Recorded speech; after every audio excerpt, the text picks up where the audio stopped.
For Hype Plus, I'm Travis Adonis. While the South as a whole has had the attention of hip-hop for over 15 years, there have been a handful of artists creating a buzz throughout the region, ushering in their own sound. Bass-heavy beats and dancing are at the heart of the music, with Louisiana being no different. Hurricane Chris would show he was a product of his environment, emulating much of this same style with his own twist, bolstering himself as hot prospect and rap from his debut.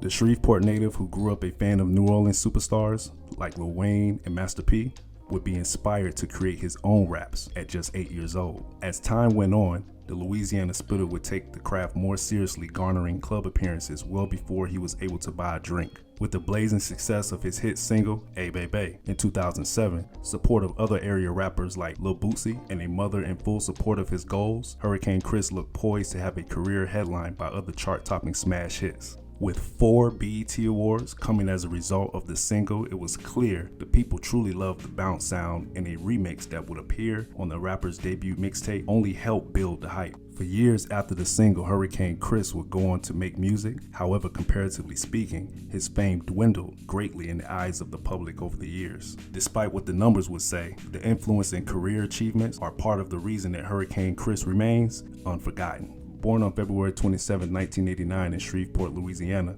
Christopher Doley Jr. would bounce around the city, spending time in different homes with his mother and father, who would split when he was a child. According to Chris, the two never married and stayed cordial. However, it was like night and day living with his mother, who struggled while only visiting his father, who was more well off. At 11 years old, Chris would be separated from his father, whom he had a very close relationship with, as he would serve a 4.5-year sentence in prison for less than 10 pounds of marijuana. During this time, the rapper would further hone his skills while attending Huntington High School before his mother, seeing his passion and dedication to rap, suggested he get his GED so that he could truly chase his dreams. In a Vlad TV interview from 2021, Hurricane Chris alludes to his introduction to the game, stating, "It really started when I was in school. I'm walking down the street to do rap and driving Jaguars with these older guys I had met. Then going back to the classroom, it was two different worlds. Knowing I kinda had a way out made me not go as hard as I probably should have in school."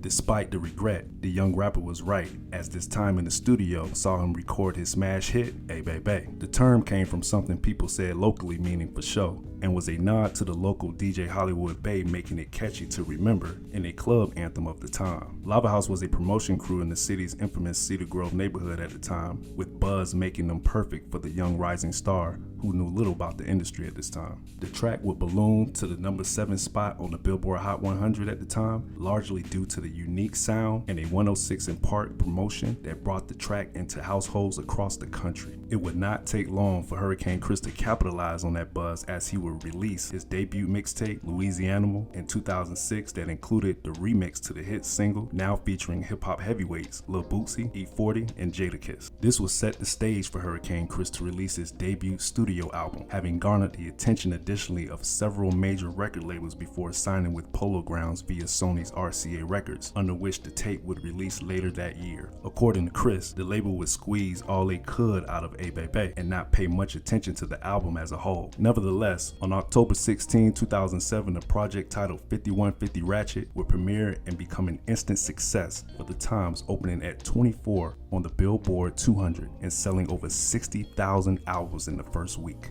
Ringtone of the Year, the People's Choice Award, Rookie Artist of the Year, and Track of the Year were all given to the album via BET Awards, and as time went on, a platinum selling stamp would be attached to it as well. Over the next 2 years, Hurricane Chris would make a handful of guest appearances on mixtapes and albums of artists in the industry, as he attempted to create his own next hit record. Much of the writing process for Chris came from luck, as he wasn't supposed to be in many of the places where he found the right sound or lyrics. He spoke at large about this in a Black Past interview, saying, "I was in clubs I had no business being in, drinking things I shouldn't have, and just locking in. But it helped me create the music that I really felt."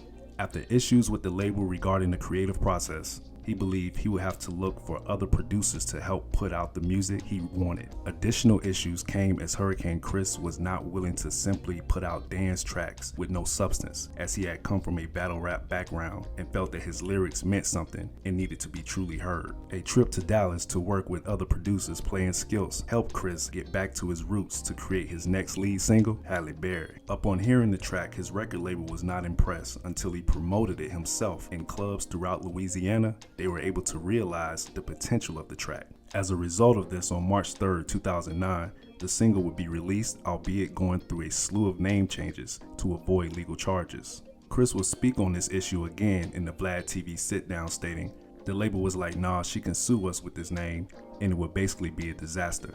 I never thought it would be that serious." Miss Berry would be the ultimate name change that would stick to avoid conflict. Ironically enough, Halle Berry loved the track and would even be seen dancing to it on the Ellen DeGeneres show, further proving just how far Hurricane Chris' music and superstardom had reached. In December of that year, the album Unleash would be released with Halle Berry as the lead single, and another single titled Headboard featuring Florida rapper Plies and Baltimore crooner Mario. With no international charting, the album still saw success, reaching numbers 46 and 20 for the US Billboard Top Rap and R&B charts, respectively.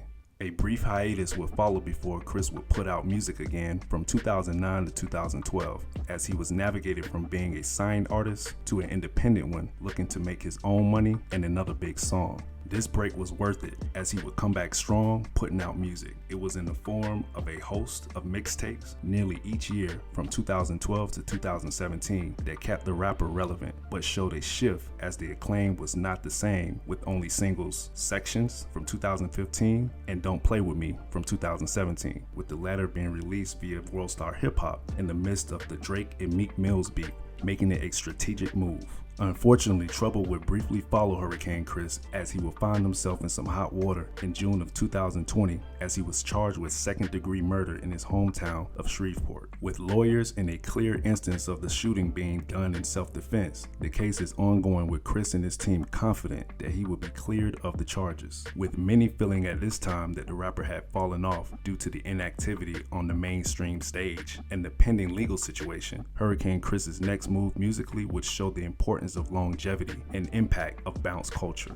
My Bae is a song that took a sample from the 2000 hit, as users danced to a TikTok loop song sliding across different floors, much to the amazement of the audience, with the platform taking the track viral.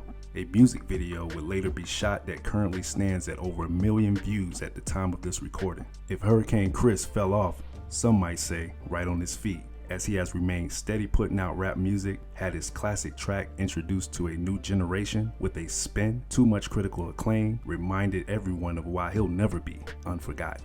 For Hype Plus, I'm Travis Adonis.